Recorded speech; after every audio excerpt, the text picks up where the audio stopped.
Bien-aimés frères et sœurs, vous connaîtrez la vérité et la vérité vous affranchira. Ça, c'est pas moi qui le dis, c'est la Bible qui le dit. Mais moi, je vous dis mieux. Vous connaîtrez la vérité historique, notamment celle de vos ancêtres kémites, et vous aurez une vision globale de ce que c'est que la vraie souveraineté politique. J'ajoute, vous reviendrez à la spiritualité africaine ancestrale et vous comprendrez les enjeux de l'indépendance économique. Et pour terminer, vous accepterez votre identité culturelle kémite et vous obtiendrez deux choses. La première, c'est la paix. La seconde, c'est le développement, à une condition. L'unité de toute l'Afrique noire, l'unité de tous les Noirs du monde entier. Otep à tous, bienvenue sur la chaîne des panafricanistes, par essence, par conviction et par excellence. Celle des citoyens kémites, par nécessité et obligation de combat. Nous sommes une chaîne qui n'est guidée que par nos ancêtres et rien que par les ancêtres qui appartiennent à l'égrégore du monde noir. Par conséquent, nous ne croyons en aucun Dieu venu de l'étranger. Toutefois, cette vidéo n'est aucunement destinée à inciter à la haine ou à la violence, car nous menons un combat qui est d'abord et avant tout spirituel, intellectuel et démocratique. Ensuite, il est politique, géopolitique et géostratégique. Contre l'impérialisme, le colonialisme, le néocolonialisme et l'endocolonat, qui sont tous qualifiés de crimes contre l'humanité. Nous menons ce combat sur la base du principe fondamental que nous avons hérité de nos ancêtres kémites, qui est celui de la Mahat, c'est-à-dire solidarité, vérité et justice. Vous êtes donc en droit de connaître la vérité et nous avons l'obligation de vous dire la vérité, rien que la vérité, afin que justice soit rendue au continent africain. Et ça, c'est notre modeste contribution dans cette noble lutte en faveur de la souveraineté, la dignité, la solidarité et l'unité africaine. C'est exactement ça que nous appelons le panafricanisme. Bien-aimés frères et sœurs, qui est M. Bola Tinubu, le nouveau président du Nigeria? Qui est-il? Lorsqu'on répond à cette question, on va finir par comprendre pourquoi il est obligé, il est condamné à faire la guerre, à vouloir faire la guerre au Niger. Pourquoi? Quelles sont ses motivations? Donc, qui est-il? Alors, M. Bola, il a été gouverneur de la ville de Lagos, et de là, il est passé maintenant président. Avant d'être gouverneur, il a travaillé comme comptable, puisqu'il aurait eu des diplômes de comptabilité aux États-Unis. Et plus précisément à Chicago. Monsieur Bola, en fait, le mot Bola, ça veut dire pourri. Donc, Monsieur Pourri Tinubu, ça c'est en congolais. Hein. Bola, ça veut dire pourri. Donc, c'est une personne qui est pourrie. Et vous allez comprendre que le nom, là, ça va de pair avec ce qu'est la personne. C'est un homme qui n'a pas d'âge. On ne connaît pas son âge. Ah oui. Il est comme son ami, son meilleur ami, Alassane Ouattara, qui n'a pas d'âge. Il est comme celui qu'il veut sauver là. Le Nigérien là, Bazoum, qui lui n'a pas de nationalité. Il est né au Niger, il est né en Libye, il est né au Mali, il est né partout. Et vous voyez pourquoi ils s'entendent. Alassane Ouattara est né à plusieurs reprises dans une même vie. Il est né au Burkina Faso, il est né en Côte d'Ivoire. On ne sait pas. Donc, ces gens-là, quand vous voyez quelqu'un qui n'a pas d'identité réelle, c'est un problème. Bola n'a pas d'âge. On ne connaît pas son âge. On sait seulement qu'il aurait rectifié l'âge. Mais on ne connaît pas son âge. Ça, c'est le premier point. Le deuxième point, qui est encore plus grave, ben alors, extrêmement grave, c'est que monsieur est un ancien seigneur de drogue. Un grand trafiquant de drogue. Aux États-Unis, hein, c'est pas que là-bas, aux États-Unis. Entre 80 et les années 80, la fin des années 80, vers 89, 90. Monsieur serait même en prison. Il est en liberté conditionnelle. Oui. Il a donné à la justice américaine 460 millions de dollars pour se libérer. Parce qu'ici aux États-Unis, quand tu as un problème, si tu, comme ils disent, play guilty, tu acceptes les faits, tu reconnais les faits qui te sont reprochés, tu négocies donc avec la justice, et avec, notamment avec la justice, et puis bon, tu peux bénéficier d'une liberté conditionnelle, d'une liberté dans ce sens-là. Donc, lui, il a bénéficié de ça. Donc, c'est un trafiquant de drogue. Ah oui. Mais, quand tu as l'argent de la drogue, là, il faut ramener ça dans le circuit normal. Sinon, tu vas toujours te faire avoir. Et les gens vont te demander, mais comment tu fais pour avoir tout cet argent? Parce que Bola Tinubu, là, il est l'un des plus riches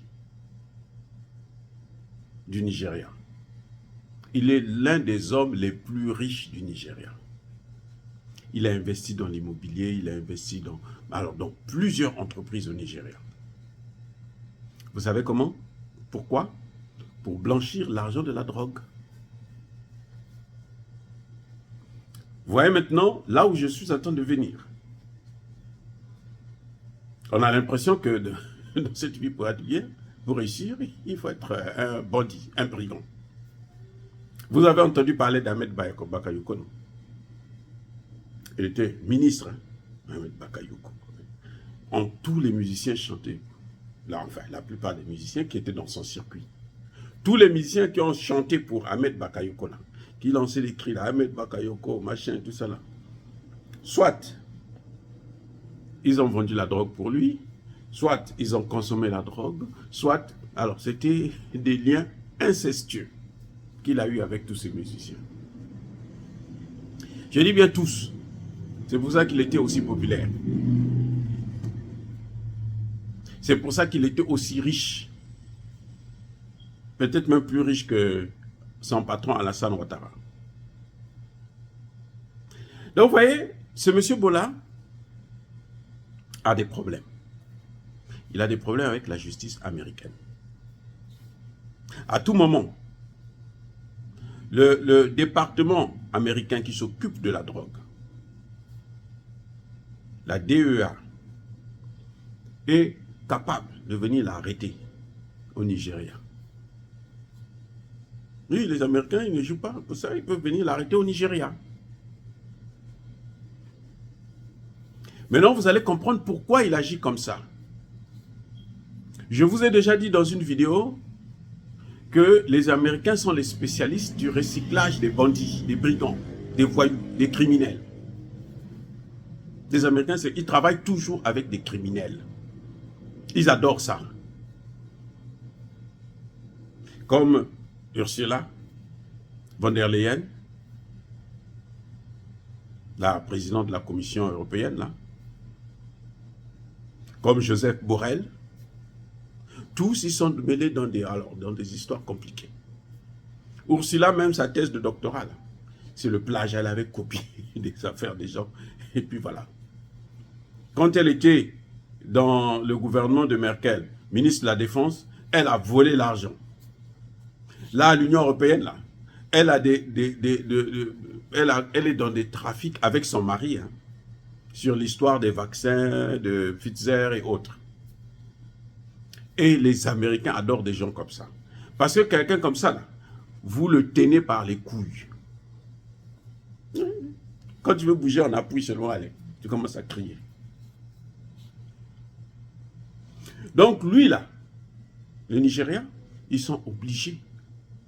Il est obligé d'agir, de faire ce que les Occidentaux lui demandent. C'est pour ça que vous l'avez vu piquer une crise. Parce que c'est un consommateur de drogue aussi. C'est un grand consommateur de drogue. La crise que vous voyez, là, il était dedans, mais alors, tapé. Irrécupérable. Je parle bien du président du Nigeria. Un trafiquant, un drogué. les Américains ont son dossier. Donc c'est comme ça, on lui dit, bon, écoute, tu as le choix. Ou tu fais ça, ou on te ramène de la présidence à la prison aux États-Unis. Même vous et moi, là, quel sera le choix? Quel est le choix que j'ai fait? Tu es obligé de sacrifier. C'est la cause de la réaction de Bola. Ce n'est pas par hasard. C'est l'homme des Américains. C'est le prisonnier américain. Et quand tu es prisonnier, tu es obligé de faire ce que ton détenteur te demande de faire. Dire cela, c'est inciter à la haine ou à la violence? Non.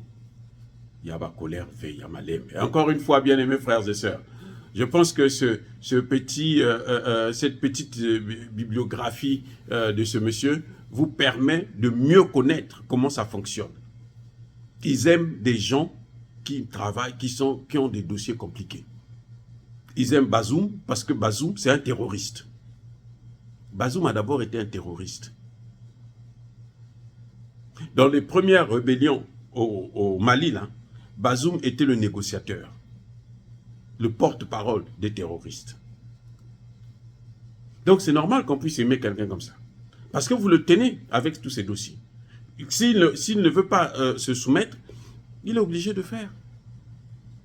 Puisque Bazoum, vous avez bien dit que nous, on avait dit à Barack Obama, son président à l'époque, Issoufou, il a dit à Barack Obama, si tu fais ça là, ce n'est pas bon.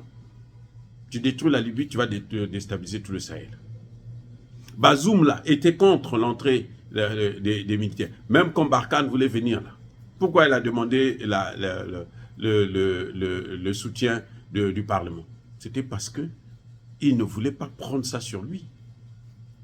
Donc il était contre. Mais il a été obligé de le faire parce que s'il ne le fait pas, on le trahit comme terroriste et on doit le prendre de la présidence là, à la prison.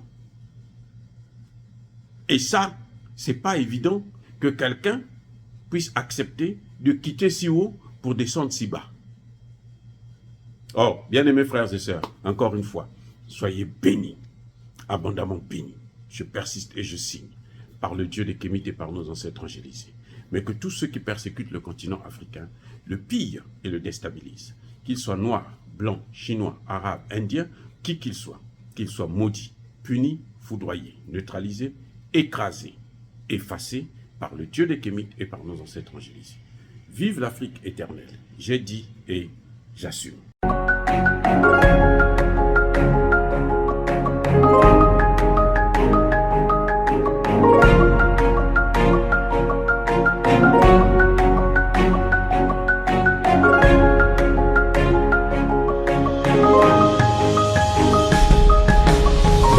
Eux, ils marchent par la foi et non par la vue.